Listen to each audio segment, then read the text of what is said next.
Hello, my amazing, beautiful, wonderful, perfect friends, and I do mean that. Seriously, you're perfect.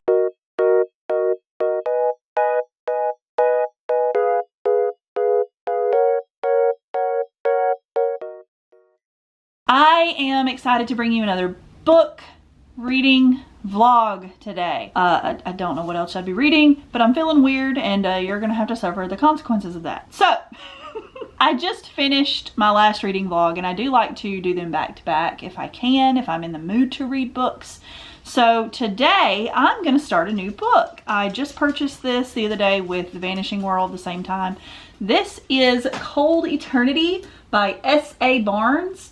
And on the front it says, "No one gets out alive." You'll want to read this one with the lights on, by Katie Robert, New York Times best-selling author.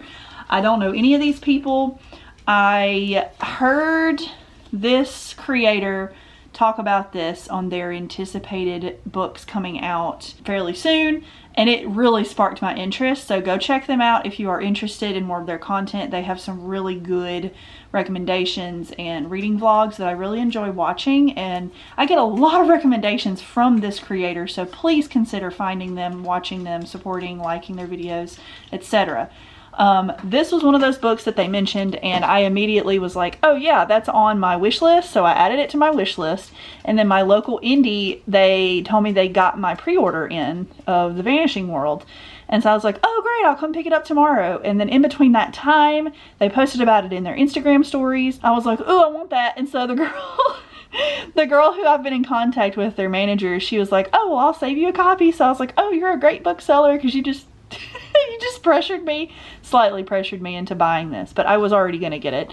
It was just really funny how that happened, but I'm gonna read the synopsis to you just so that you get a good idea of what this is about. Strap in for the newest action-packed space horror from S.A. Barnes, where desperation for eternal life leads to a fate worse than death. Haley is on the run from an interplanetary political scandal that has put a huge target on her back. She heads for what seems like the perfect place to lay low, a gigantic space barge storing the cryogenically frozen bodies of Earth's most fortunate citizens from more than a century ago. The cryo program, created by trillionaire tech genius Zale Winfield, is long defunct, and the AI hologram hosts, ghoulishly created in the likeness of Winfield's 3 adult children, are glitchy. The ship feels like a crypt, and the isolation gets to Haley almost immediately. She starts to see figures crawling in the hallways, and there's a constant scraping, slithering, and rattling echoed in the vents. It's not long before Haley realizes she may have gotten herself trapped in an even more dangerous situation than the one she was running from. Ooh, so we're talking about, of course, sci-fi. This is science fiction, space, holograms, AI, robots, that kind of stuff, mixed with possibly creatures, aliens maybe like parasites. I'm not sure. It's giving Alien, it's giving Parasite, it's giving Prey, the video game. It's giving things that I tend to enjoy. So I hope it's not too scientific. Sometimes I like that kind of thing and sometimes it's just too much for me, but I really hope that I like this. It sounds right up my alley and I can't wait to start. I've never read anything by this writer, so it's a risk that I'm willing to take, so I hope you're excited for the journey. I look dead. What are these dark circles? Anyways, I am about to hit chapter 2 in this book. Page 17 is chapter 2.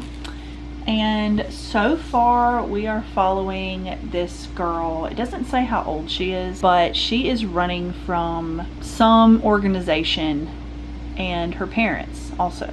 I'm not sure why she's running from her parents, but she's running from this organization.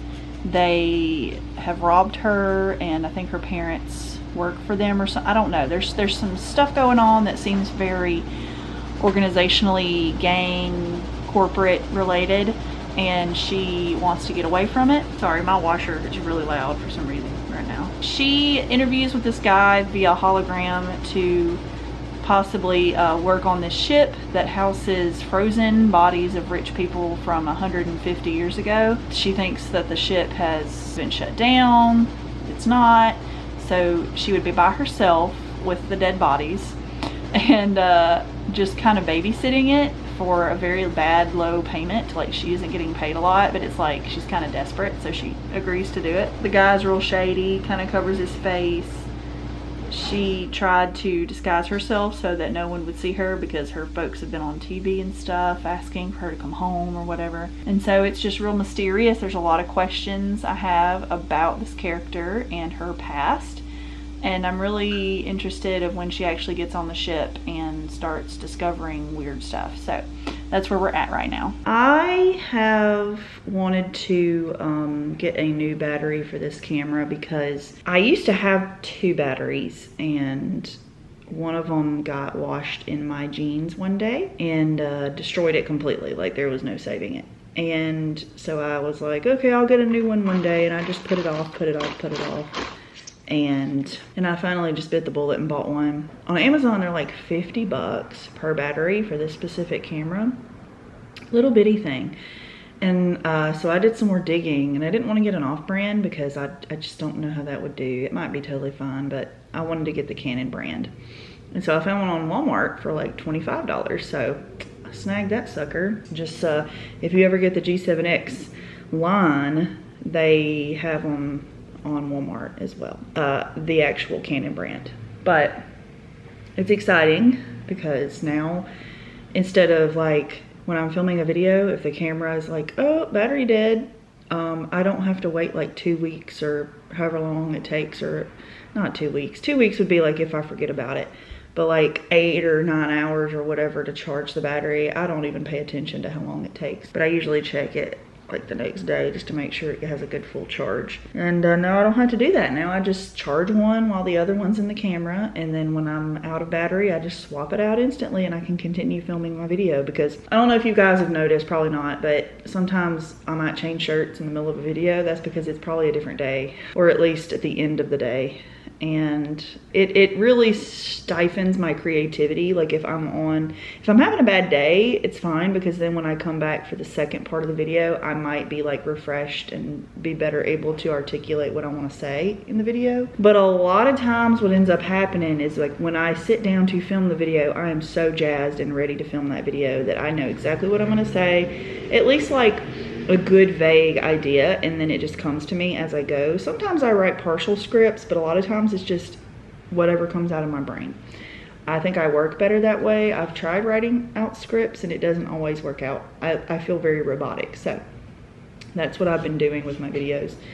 And when I come back, I don't have that same like mojo or whatever you want to call it, and so it just ends up, it feels to me like they sizzle out sometimes when I do that. So I'm glad that I now have the 2 batteries so that I can just fly off of that creative spark that I have at that moment, because that's what I thrive with doing personally. I'm at work right now, if you can't tell. It's too early. I came early today because I just didn't feel like sitting at home. So I'll probably watch some TikToks and chill until 8 o'clock when I begin my, I guess, my shift or whatever. I don't know what you call it in an office. A lot of things coming up. My job is very go, go, go, go, go in the summer. And I hate that, because everything else that I do, like martial arts and reading and video editing and creating, ends up taking a back seat. And I'm trying to not let that happen, because I enjoy these and they give me like therapy, essentially.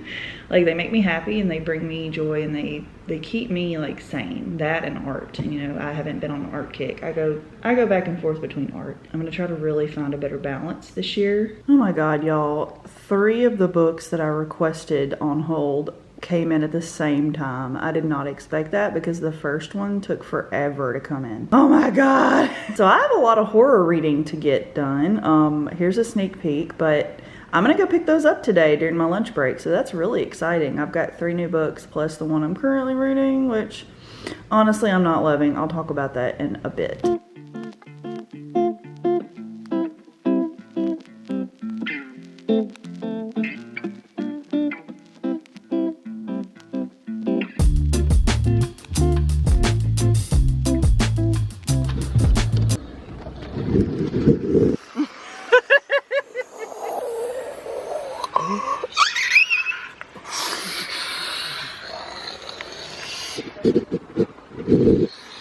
See our nasty car.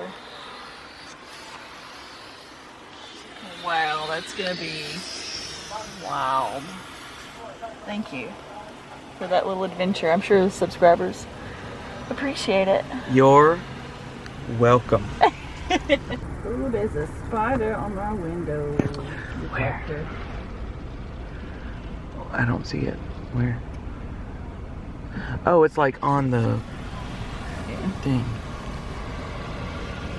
Ooh, I don't like that. Looks like there's 2 of them. There you go. Ooh, they dancing. Oh, oh no, it's a reflection. There's not 2 of them. That's what I said. Oh, he's fighting his reflection. Oh. Oh. Oh. Interesting. Well, that's just lovely.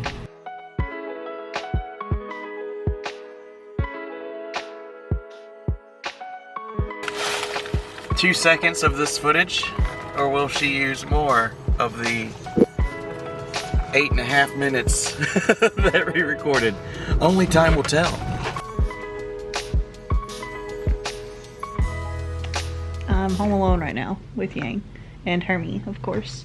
Oh no. So I did finally get the extra battery for my camera. I don't know if I mentioned that yet. Doing some housework, catching up on some things that I have had to put off the past couple of weekends because I've just been really busy.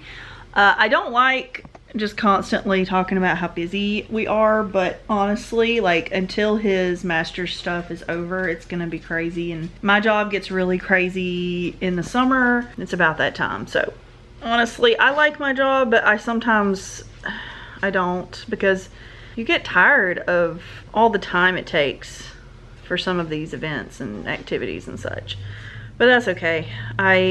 I do deep down like it. It's just hard whenever you're tired and you want to break. You know how, like, I know people, at least in my family, who they go to work, they come home, they watch TV, they go to bed. Like, that's their day. And I don't want that to be my life, but I do wish that I could do that whenever I feel like it, because it's so exhausting to, like, every weekend has been just go, go, go, go, go for us for like 6 months, it feels like, maybe more. And then my job starts to become go, go, go, go, go, go, go, go, go. And then I have these things that I want to do for me or for us. Like, we've got a vacation coming up that is our anniversary trip when we got married. 10 years, y'all. It has been 10 years since we've been married, which is crazy. Like, we've known each other a little longer than that, but 10 years. We're gonna actually go on a vacation this time. Like, we've never really done anything for our anniversary other than maybe a dinner. We're gonna go, just me and him, spend some alone time, do the things that we wanna do, not that friends wanna do, which we love going with friends places, but we don't go on vacations together alone very often. So it is really exciting. We rented a really nice Airbnb that has a lot of things that we wanna do in the house. Do a few things. We're going to the mountains in Tennessee, which we both have been to before as kids when we were younger with our families who seem to really love it, but we haven't been since then. So it's going to be new, but also slightly familiar. Yang is just listening to me talk. He's a really good listener, huh? You good listener? You good listen, puppy? Yeah, he scratches. That's good scratches. But yeah, we're gonna go to the mountains and we're gonna have a good time, and I'll be sure to vlog some of it, but I am gonna try to just exist and enjoy and read and relax and see some fun things, buy some fun things, eat some fun things, and spend time with my husband. I think we might go hiking if we're feeling up to it and it's not like excruciatingly hot up there. Hopefully it's a little cooler since it's in the mountains, but we'll see. Yeah, I think it'll be a good time. I'm washing laundry and dishes today on and off as I take little breaks, and reading, watching YouTube videos of booktubers and manga tubers that I really enjoy. Maybe I'll record a couple of videos this weekend. I need to, actually. I really need to. I've got caught up with what I had pre-filmed, unfortunately, so I do need to film some things, but I actually do have some that I haven't edited. You're catching all of my brain mix-ups right now, so sorry for this convoluted little clip, but that's how my brain works. We had a good karate class this morning. It's Indie Bookstore today, the day that you're watching this, April 26th. So I hope that you went out and bought stuff from your indie bookstore if you've got one locally, or you bought from their online store, because a lot of indie bookstores use bookshop.org, and you can get it through them, so it sends them some money while you're buying your book. Do not buy through Amazon anymore. Like, I'm serious, y'all, please. If you take anything from me and my channel and what I represent and who I am as a person, we've got to stop, okay? And I've done pretty good to not use Amazon much at all, unless I literally cannot find it anywhere else. I'll even pay double for an item just not to get it from Amazon, because we can't keep doing this. We can't keep rewarding these bad people and who treat their workers like crap, and who also are just trying to destroy other businesses. If you look at the advertisements and the tweets and the posts and everything that Amazon has been putting out lately about, it's essentially about Indie Bookstore Day. This is an example of one I saw. There were several others that were worded differently, but this is the one that I saw that really irked me. 2 days ago, before Indie Bookstore Day, they were like, oh, we're having a big sale on this day. The 2 days before, all these books will be on sale. We give you permission to turn off your phone and stay inside and not go anywhere for the weekend. And it's like, deliberately trying to cancel indie bookstores by doing that. Like, you, without even trying to pretend that you're covering it up, going after small businesses and indie bookstores who, my indie bookstore, oh my God, I am so thankful they exist, and I would be devastated if we lost them. Now granted, they're not like a Barnes & Noble or a Books A Million. That would be impossible to maintain as an individual. But holy crap, you guys, like, I get so much goodness from that store. So many people frequent that store, they buy them, there's like a community there, there's so many book events, there's a dog, like y'all, you're not gonna get that experience from Amazon. And not to mention, I'll tell you this, as someone who used to buy books from Amazon, not consistently, but from occasion, they would come dented, scratched, bent, and yes, you can get them replaced or whatever, but like, there is nothing like going into your own local owned human being business where you know the people there are curating the books based off of the community that live there and the people who shop there, and they will order you a book if you need it. Sometimes they have really good discounts and sales, and even if they don't, I will pay full price for a book that I've never heard of, because I care about them and this community and keeping them open, because I just can't. Please don't shop through Amazon unless you absolutely freaking need to. If every person on the planet would only use Amazon when they absolutely had no other choice, because I do think it is necessary sometimes. There might be people out there who have nothing near them and it would take like a day's trip to actually buy anything. I get it, okay? I'm not gonna judge you too harshly, but please stop using Amazon. They are evil, they are gross, they are despicable and nasty. Every bad word I can think of, I would give to them. And I do not support them, will not support them, unless I am desperate for something.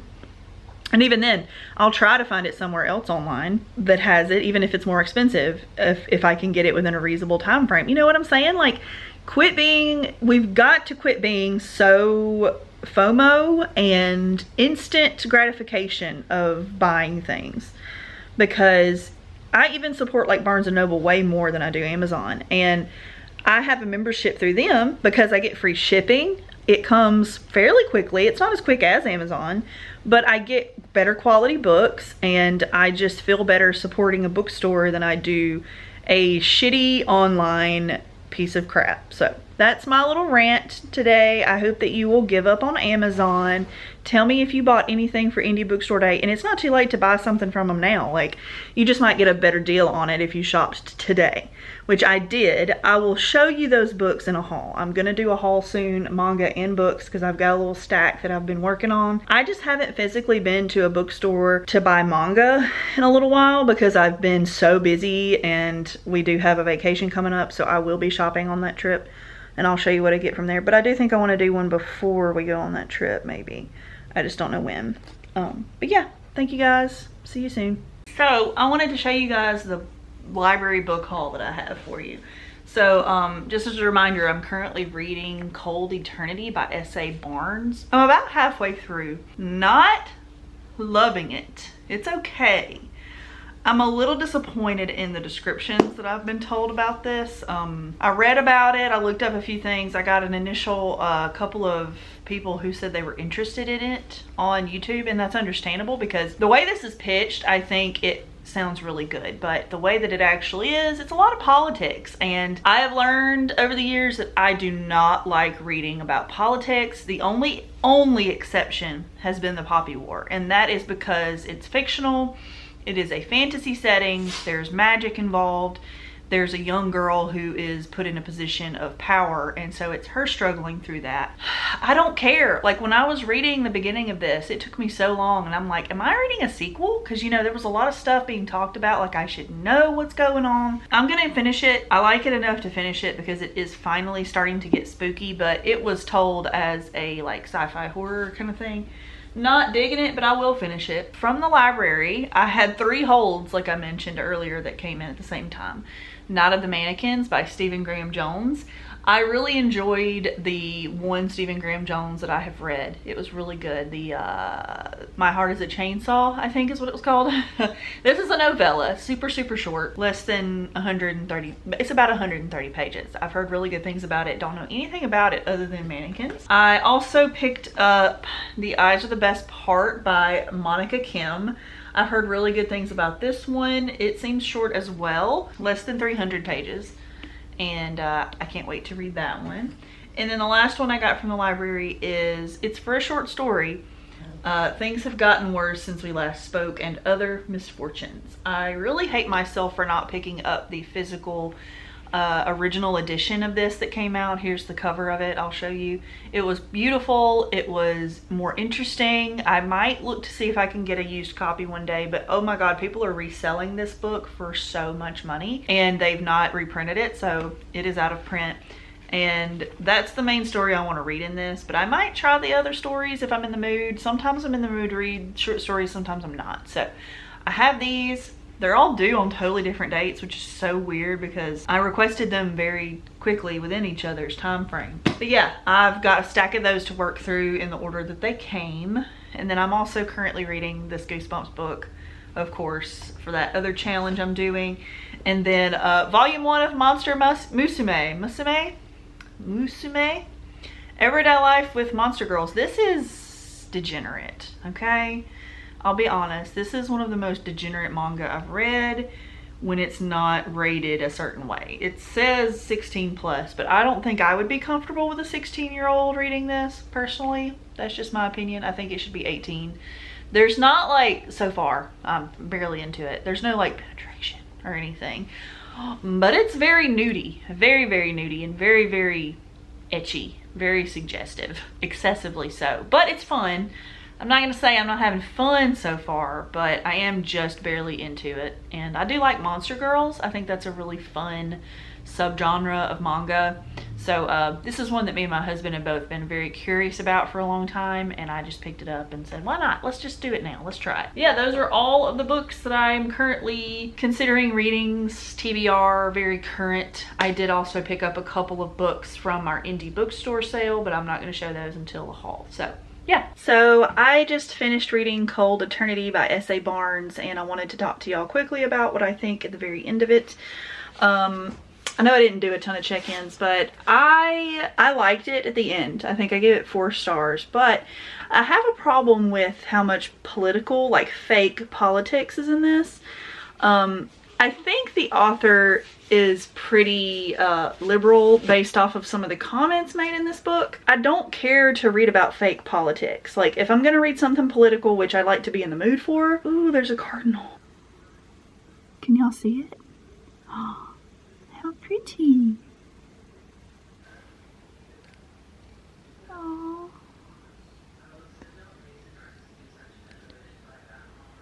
There's a few birds out here today. There's a lot of fake politics in this, and I just don't care about that kind of thing. I don't read it for fun if I do politics stuff. It's usually like real, like nonfiction, or it's things that people consider political nowadays, which I don't. I don't consider racial equality political. I don't consider gender or sexuality political, so I don't really count those things. I think that those should be basic human rights. But I don't care to read about fake political conflict. It's not interesting to me. I've always been very bored by it. There's very few exceptions to that rule, like the Poppy War I think I've mentioned. That's literally the only exception I've ever had to that rule, but it might happen again someday, I don't know. But essentially, I didn't like that part of it, and it was a huge part of this book, especially the first like half of it. But then after that first half, it got really good. There was a lot of horror to this that I wasn't sure how it was going to play out. A lot of sci-fi elements, of course, because they're in space and dealing with cryogenics and mutations. And then there's also like some religious tie-ins, spirituality. It was interesting, but well done, I think. I think that part of it was interesting. There's a tiny, tiny bit of romance in this, but not enough for me to even consider this a romance at all. I think they handled that very well. This overall was really good. I do recommend it if you like sci-fi, political horror stories. It was fun. Don't mind my dishes. I'm in the middle of doing them. I just finished that book, so I needed to start another one for this vlog. I'm reading Night of the Mannequins by Stephen Graham Jones. This is a novella, so it's a pretty short horror story, 131 pages. And I'm currently on page 32. And this is, without spoiling it, because you know novellas are pretty easy to spoil, is just a story about these kids who find a mannequin and do things with it, and I think it comes to life and kills them or something. I'm not sure. But so far so good. It's really interesting. It's like from a perspective of after a lot of things have already happened, so we're getting like the flashback to how this happened. So yeah, I'm enjoying it. I think it'll be a pretty quick read. Novellas are always really fun for me. I wish I had a list to pick up because I forget to write them down whenever people recommend novellas to me, but I absolutely love a good horror novella. So if you have any horror novella recommendations, please leave them in the comments below because I want to check them out. I got this sent to our library from another library. It was one of my holds, so I'm excited to finally get to read this one. I'll let you guys know what I think. Yang, what's you doing, Poppy? What's you doing today? Have you had a big day? You had a big day today, Mr. Yang?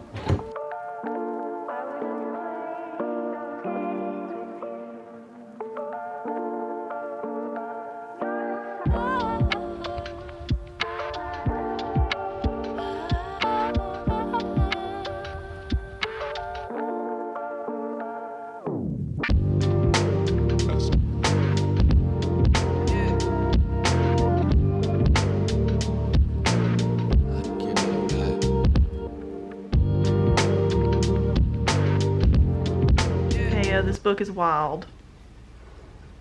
Just letting you know. It's not at all what I guessed at the very beginning, but I did kind of guess where it was going after I cut off the camera. It is not what I thought it would be, but it is really good. How are you doing?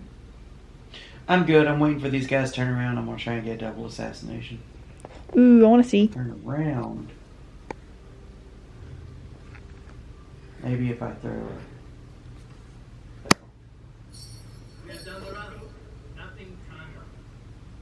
Get him, babe.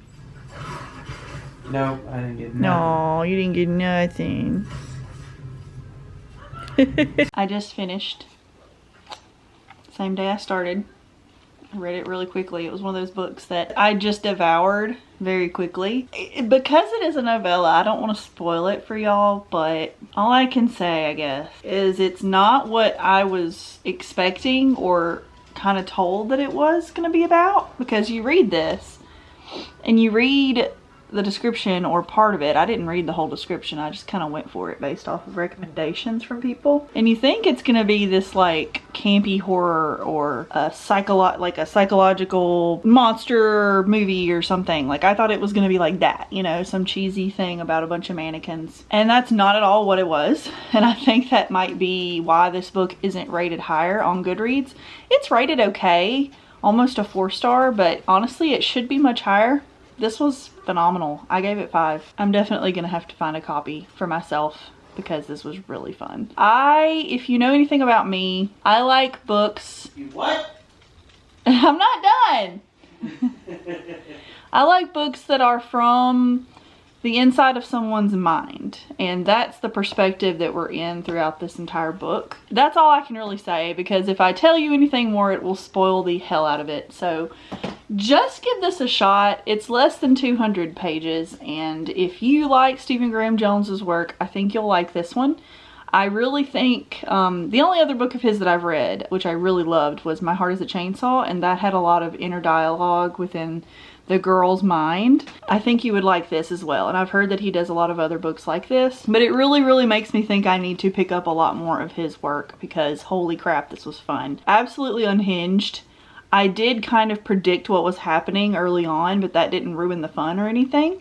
And I bet that if you didn't predict it, it would be even more crazy. I do recommend. Please read it. Editing Chelsea here. I hope the audio isn't pure garbage, but I totally forgot to make an outro for this video, so I just want to say thank you guys for watching. Please remember to like, comment, and subscribe for more manga and book content from me. I do post majorly manga content, but ooh, our power flickered. We're getting a storm right now. Hi Yang, are you scared? It's okay. But please remember to like, comment, and subscribe for more manga and bookish content from me, and I will see you guys soon. Have a safe and wonderful day. Bye!